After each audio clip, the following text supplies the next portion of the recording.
Bonjour. Alors aujourd'hui, je voudrais vous parler de quelque chose qui me semble très important lorsque vous prenez des décisions, des changements de vie. Je voulais vous parler des 3 obstacles qui vous empêchent de faire le point.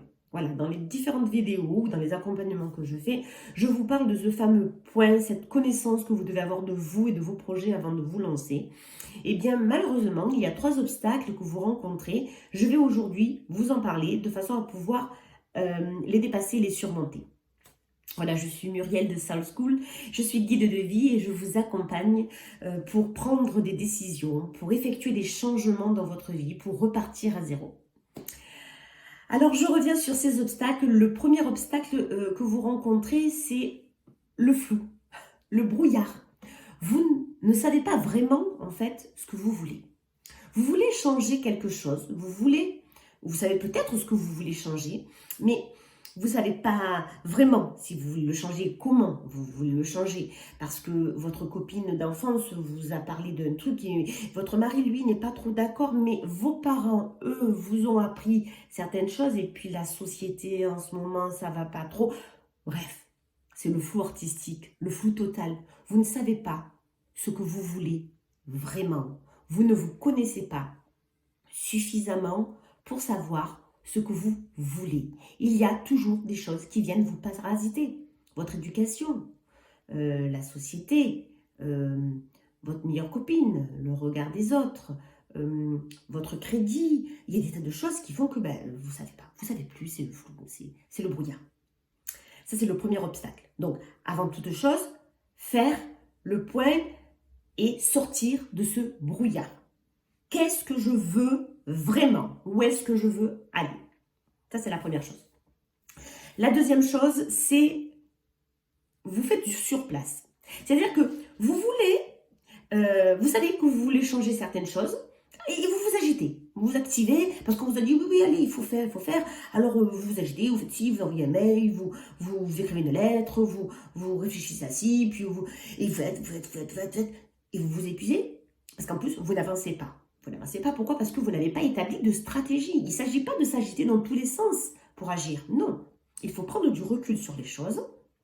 Il faut réfléchir à justement ce que vous voulez, où vous voulez aller et établir une stratégie. On ne peut pas, comme je vous l'ai déjà dit, se rendre sur un lieu de vacances si on ne connaît pas l'adresse et si on ne connaît pas la route que l'on va prendre pour arriver jusqu'à cette adresse-là. Objectif, stratégie. On arrête de s'agiter dans le vide. On établit une stratégie la plus efficace possible. Et la dernière chose, qui est la plus pénible et la plus flagrante, c'est l'auto-sabotage. Voilà, on a tendance à faire de l'auto-sabotage, à se dévaloriser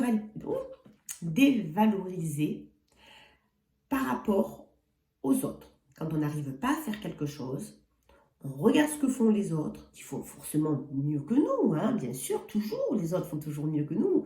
Et là, auto-sabotage. On a tendance dans ces moments-là à se comparer défavorablement aux autres. S'il y a quelque chose qui ne va pas, s'il y a quelque chose qu'on n'arrive pas à faire, on va tout de suite regarder les autres en disant « mais oui, lui, il y est arrivé, je suis vraiment nulle, tout le monde y arrive sauf moi, c'est vraiment que je suis mauvaise, ça va pas. » Ou alors on va acheter un livre sur une méthode de régime, voilà. Et puis alors tout le monde maigrit avec ce régime, mais moi j'y arrive pas, vraiment, je suis pas bonne, tout le monde y arrive sauf moi, avec moi ça marche pas, moi si, moi là, moi je suis pas bonne, voilà, on s'auto-sabote. C'est pas du tout ça qu'il faut faire, c'est le contraire. En fait, il faut voir les gens qui réussissent justement et il faut modéliser, il faut calquer nos actions et notre comportement sur ces gens-là.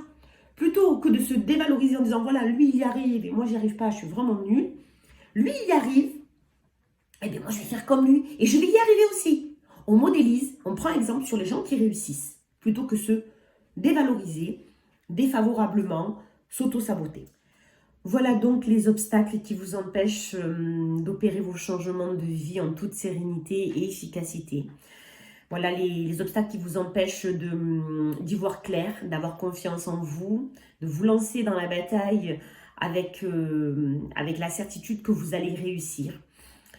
Lorsque je fais des accompagnements avec mes clients, nous travaillons sur ces obstacles-là de façon à pouvoir les dépasser, pouvoir faire la clarté de manière efficace et pouvoir établir donc les stratégies efficaces, les meilleures stratégies qui vous permettent de prendre les bonnes décisions et d'atteindre vos objectifs.